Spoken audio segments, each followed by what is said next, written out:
Jealousy was never something I struggled with, nor had I ever tried to dictate my wife Emily's choices. She had always been independent, and I honored that. But when she mentioned she'd be attending a party hosted by her former college friend, Rachel, an uneasy tightness settled in my chest. This wasn't going to be an ordinary get-together. Rachel's gatherings had a reputation: wild, reckless nights often filled with familiar faces from a life Emily had before we built one together. I could see it clearly in my mind. Music pounding, drinks flowing with no end in sight, and inhibitions slipping away under the influence of the atmosphere. I'd seen those nights unfold before. So, keeping my voice steady, I said, "I don't feel okay with you going to this on your own. I've seen what those parties are like." Emily exhaled sharply, annoyance flashing across her face. "Seriously, David? It's just a few drinks with old friends. You're blowing this way out of proportion." The phrase stung. Not because I suspected she was being unfaithful, but because my instincts had been right before. 3 years ago, she went to an after-party following a coworker's wedding. I was homesick, fighting off a bad fever. She didn't return until the next morning. From that day on, something had changed in her. She wouldn't meet my eyes. Her words sounded hollow, like they were coming from a stranger. She never admitted to anything, but I could feel the shift deep in my bones. I chose to trust her again after that, but I also learned to pay attention to my gut.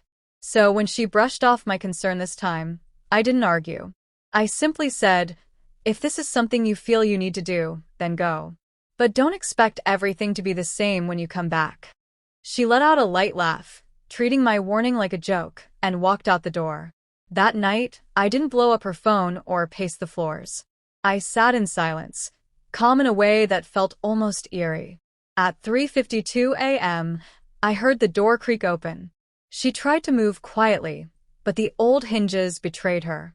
Her hair was messy, mascara smudged beneath tired eyes, heels dangling loosely from one hand. "You're still up," she murmured, her voice barely above a whisper.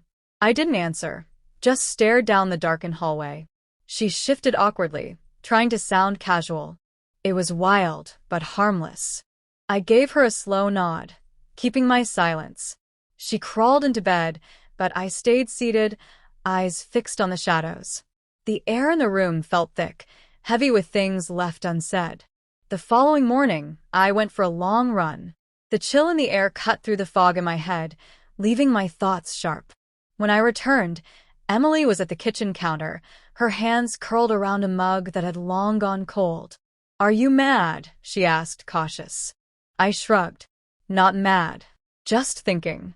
My collected tone rattled her more than any shouting ever could. She stayed close to me all day, like a presence that hovered but couldn't quite connect.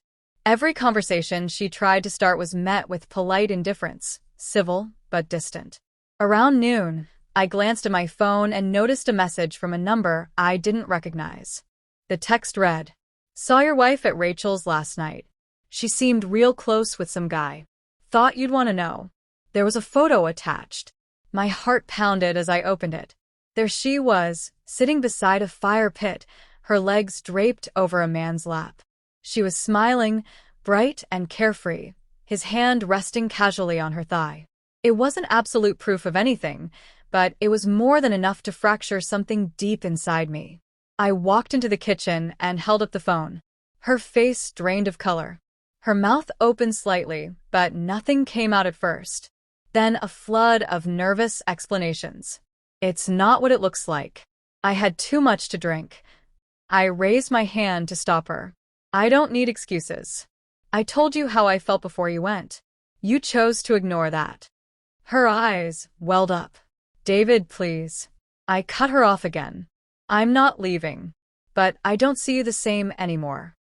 My voice was soft, but the weight behind the words landed with far more force than yelling ever could. No slamming doors, no dramatic exits, just a cold, silent shift she couldn't escape. In the days that followed, she tried to fix things. She cooked elaborate meals, checked in constantly, offered gestures that hinted at remorse, but she never actually apologized. I remained present but emotionally distant, keeping her at arm's length, my affection sealed away. Then, one night, she broke down. "I should have listened to you," she said through tears. "I thought it was just an innocent night out. I didn't realize it would cost me the part of you that trusted me." I looked at her briefly, then turned away. "You haven't lost me," I said quietly.